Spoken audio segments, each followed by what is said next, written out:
অনেক বছর আগেকার কথা।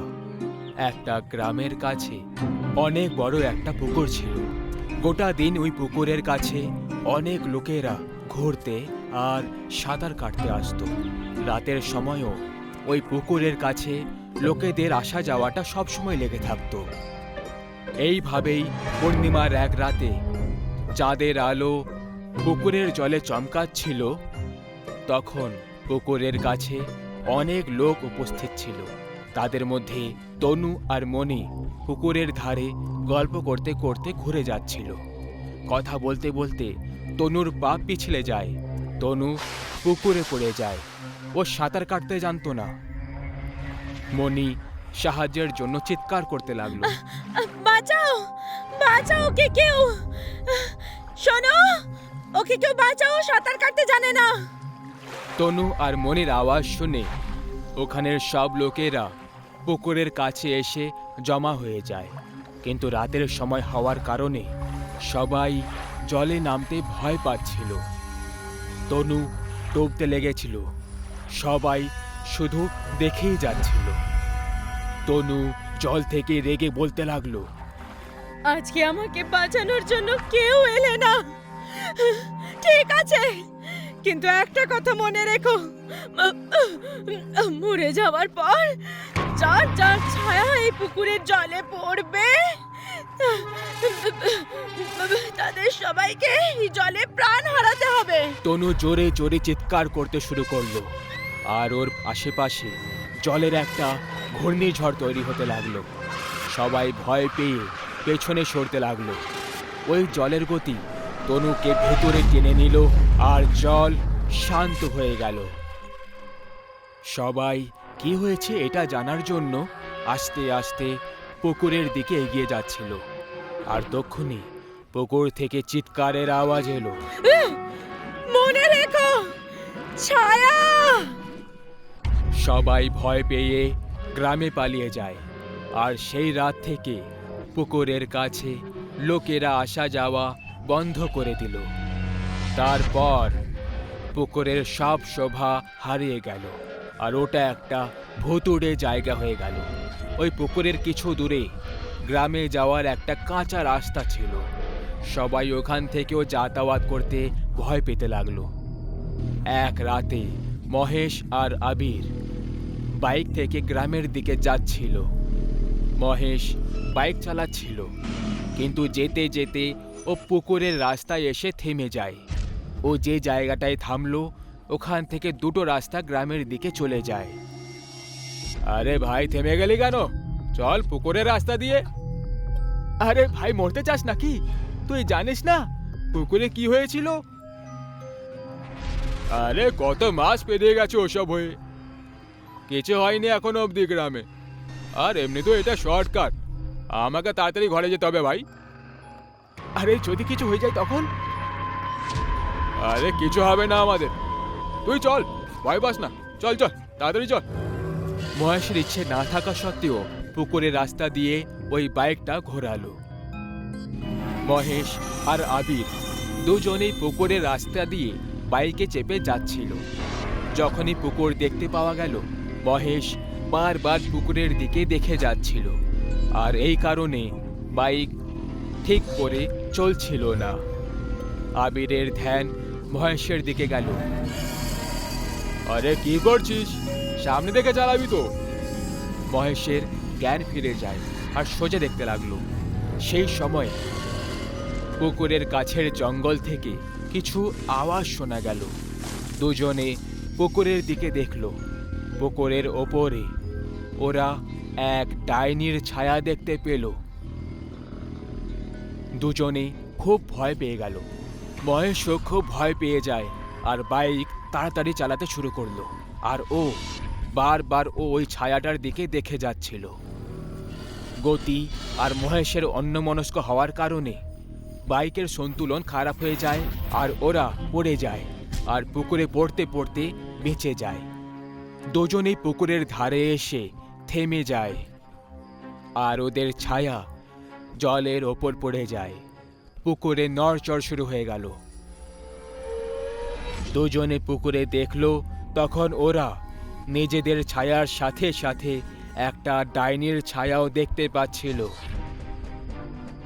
দুজনে ভয় পেয়ে পালানোর জন্য উঠে দাঁড়ায়, কিন্তু ওদের ছায়া ওখানেই পুকুরে জমে গেছিল। দুজনেই প্রাণ বাঁচানোর জন্য দৌড়তে লাগলো। পুকুর থেকে ভয়ঙ্কর আওয়াজ আসতে লাগলো আর জলের ঘূর্ণি তৈরি হতে লাগলো। দুজনে দৌড়তে দৌড়তে থেমে যায় আর পেছনে মুড়ে দেখতে লাগে। একটা ডাইনির ছায়া জলের ঘূর্ণিতে দাঁড়িয়ে দুটো হাতে করে আবির আর মহেশের ছায়া ধরে রেখেছিল। ওই ছায়া জোরে জোরে হেসে যাচ্ছিল। ও যখনই হাতে ধরল ওটা, দুটো ছায়া জলে ফেলে দিল। আর ঠিক সেই সময় আবির আর মহেশ হাওয়ায় উড়ে আর নিচে জলে এসে পড়ে যায়। দুজনে চিৎকার করতে লাগলো। আমি বলেছিলাম না, যদি কারো ছায়া এই জলে পড়ে তাহলে তাকে নিজের প্রাণ দিতে হবে। এবার তোমরা দুজন তৈরি হয়ে যাও নিজেদের প্রাণ দেওয়ার জন্য। আবির ভয় পেয়ে সাহস জুটিয়ে বলল, আমরা ভালো করে সাঁতার কাটতে জানি, তুমি আমাদেরকে ডুবাতে পারবে না, বুঝলে?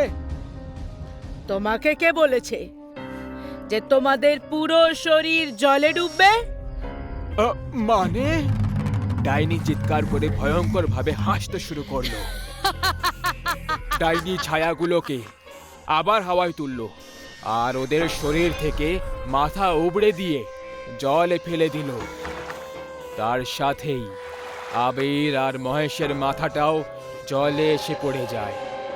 মাথার পরে ও দুটো হাত আর দুটো পা উবড়ে দিয়ে জলে ফেলে দেয়। পুকুরের জল ওদের রক্তে লাল হয়ে গেছিল। দুজনের শরীরের টুকরো ওই রক্তের জলে ভাসতে লাগলো।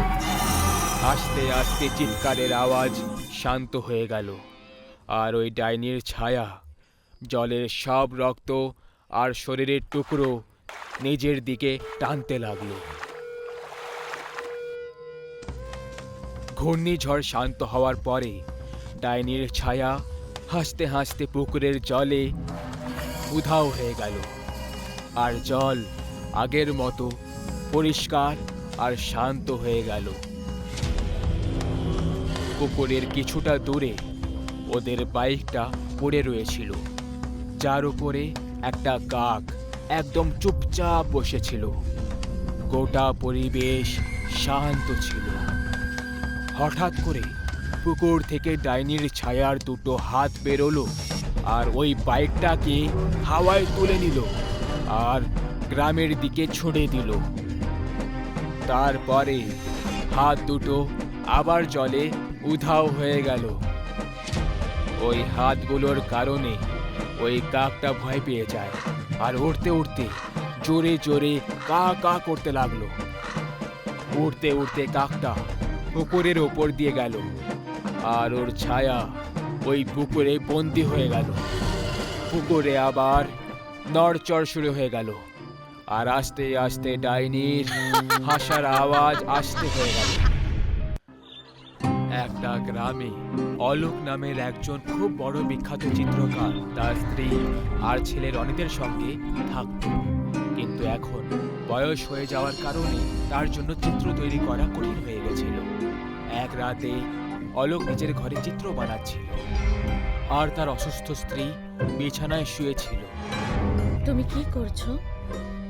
শুয়ে পড়ো, অনেক রাত হয়ে গেছে। আমি নিজের জীবনের শেষ চিত্র বানাচ্ছি, এরপরে আমি কোনো চিত্র আঁকবো না। কার? দেখাও। অলোক তাকে চিত্র দেখিয়ে বলল, তোমার। খুব ভালো।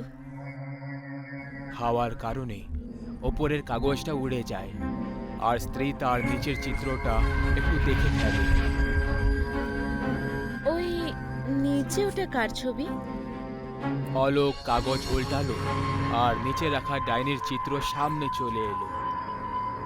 হে ভগবান, কি ভয়ঙ্কর ডাইনি! এমন মনে হচ্ছে যেন এক্ষুনি বাইরে এসে নিজের বড় রূপ ধারণ করবে। তুমি এরকম ছবি কেন বানালে? আসলে এটাই আমার শেষ ছবি ছিল, কিন্তু আমি ভাবলাম তোমারও একটা ছবি আঁকা উচিত। ওই ডাইনির ছবিটা দেখে প্রতিমার মাথা ঘোরাতে লাগলো। অলোক, সরাও এটা সামনে থেকে। আমার আমার কষ্ট হচ্ছে, সরাও এটা। অলোক তক্ষুনি ওই ছবিটা একটা কাপড় দিয়ে ঢেকে প্রতিমাকে বিছানায় শুইয়ে দিল। আরে তুমি শুয়ে পড়ো, আমি কিছুক্ষণ পর শুয়ে পড়ব। অলোক তার ছবি আঁকাটা বন্ধ করে দিল আর ঘরের বাইরে চলে গেল। প্রতিমা ঘরে একা শুয়েছিল। জানালা দিয়ে দ্রুত হাওয়া ভেতরে আসছিল। এই কারণে ওই কাপড়টা উড়ে গেল আর ডাইনির ছবি আবার দেখা যেতে লাগলো। ওই অন্ধকার ঘরে ওই ডাইনির ছবিটা চমকাতে শুরু করলো আর কাগজটা আস্তে আস্তে ওই বোর্ড থেকে বেরোতে লাগলো। কাগজটা পুরো বেরোনোর পর উড়ে প্রতিমার কাছে চলে আসে আর চেহারা জোরে জোরে টিপতে লাগে। প্রতিমার নিঃশ্বাস আটকে যাওয়ার কারণে ও জোরে জোরে ছটফট করতে লাগলো। ওই কাগজটা সরানোর চেষ্টা করতে লাগলো, কিন্তু সেটার কিছুই লাভ হলো না। প্রতিমার আওয়াজটুকুও বেরোচ্ছিল না। আস্তে আস্তে ওর শরীর নড়া বন্ধ হয়ে গেল আর ও শেষে মারা গেল। প্রতিমার মরার পর ওই ছবিটা আবার ওই বোর্ডে চিপকে গেল। অলোক ঘরে এলো, প্রতিমাকে শান্তিতে ঘুমোতে দেখে ওর পাশে এসে শুয়ে পড়ল। পরের দিন সকালে অলোক আর তার ছেলে রনিত প্রতিমার ব্যাপারে জানতে পারল। তখন তারা খুবই দুঃখ পেল। ওরা প্রতিমার শেষ কাজ সম্পন্ন করল। যখন ওর চিতায় আগুন জ্বলছিল তখন অলোকের কিছু মনে পড়ল আর ও ভেতরের দিকে দৌড়ল। ও ভেতরে প্রতিমার ছবির কাছে এলো আর সেটা দেখতে লাগলো। এটা তোমার শেষ চিহ্ন, এটাকেও তুমি নিজের সঙ্গে নিয়ে যাও। এইটুকু বলে ও এক ঝটকায় প্রতিমার চিত্র বোর্ড থেকে বার করলো আর বাইরে এসে ওর চিতায় ছুড়ে দিল। কিন্তু ছড়ার পর ও জানতে পারলো যে ও ডাইনির ছবিটাও ছুঁড়ে দিয়েছে। ও কাঁদতে লাগলো আর রনিতকে নিয়ে ঘরের ভেতরে চলে গেল। সেই রাতেই অলোক নিজের ঘরে বিছানায় একা শুয়েছিল। ওর প্রতিমার কথা খুব মনে পড়ছিল। ও উঠল আর প্রতিমার চিতার কাছে চলে গেল। ও চিতার কাছে পৌঁছলো আর একটা পাথরের ওপরে বসে শান্তিতে চিতাটাকে দেখতে লাগলো। এই সময় ওর নজর চিতায় আটকানো একটা কাগজের ওপর পড়ে যায়। অলোক ওই কাগজটা তুলল আর দেখার পরে ও খুব আশ্চর্য হয়ে পড়ল। ওটা ডাইনির ছবিওয়ালা কাগজ ছিল। আরে এই কাগজটা আগুনে জ্বললো না কেন? অলোক কিছুই বুঝতে পারল না আর ও দৌড়ে দৌড়ে রনিতের কাছে গেল। আরে খোকা রনিত, এই দেখো, এটা আগুনে জ্বলেনি আর এর মধ্যে ছবিটাও একেবারে ঠিক আছে। কার ছবি? ডাইনির। দুজন খুব ভয় পেয়ে গেল। হঠাৎ ওই কাগজটা নিজের থেকে নড়তে লাগলো আর ছাদ ভেঙে হাওয়ায় উড়ে গেল। অলোক আর রনিত ভয়ের চোটে বাইরে পালিয়ে গেল।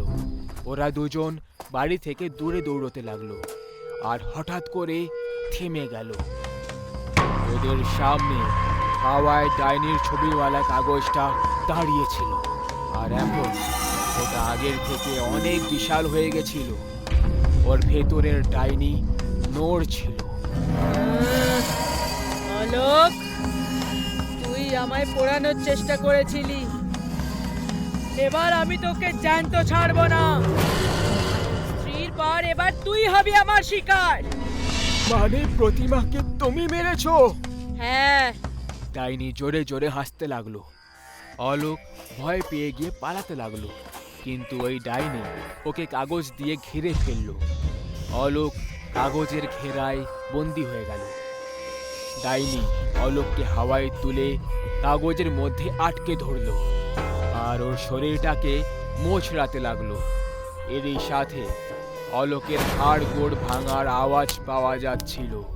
ও যন্ত্রণার কারণে চিৎকার করছিল। শেষে ওর আওয়াজ শান্ত হয়ে গেল আর ওই কাগজটা অলোকের রক্তে জায়গায় জায়গায় লাল হয়ে গেছিল।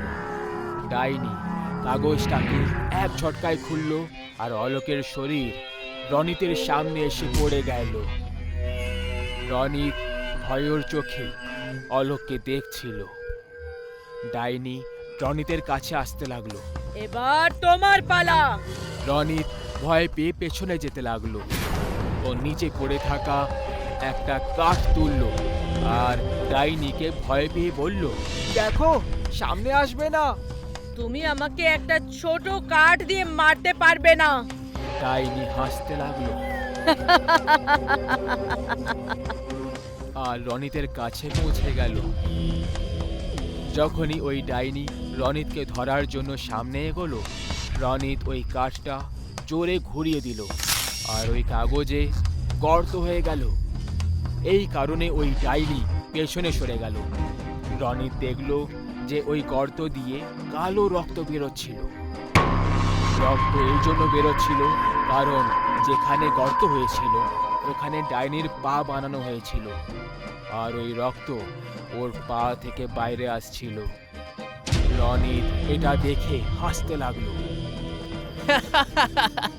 আয় তোলা আমাকে, আয় না। ডাইনি খুব রেগে গেল আর ও রনিতকে ধরে কাগজে চেপে ধরতে লাগলো। রনিত জোরে কাঠ ঘুরিয়ে দিল আর কাগজটাকে দুই ভাগে ছিঁড়ে দিল। ডাইনি জোরে জোরে চিৎকার করতে লাগলো। কাগজের থেকে হাত ছাড়ার কারণে রনিত নিচে পড়ে গেল। ডাইনি দুই ভাগে কেটে গেল। কাগজ ডাইনির কালো রক্তে ভরে গেল আর আস্তে আস্তে ছোট হতে লাগলো। কাগজ আবার পুরনো আকারে আসার পর মাটিতে পড়ে গেল আর পড়তে লাগলো। তার সাথেই ডাইনির জ্বলার চিৎকার শুনতে পাওয়া গেল।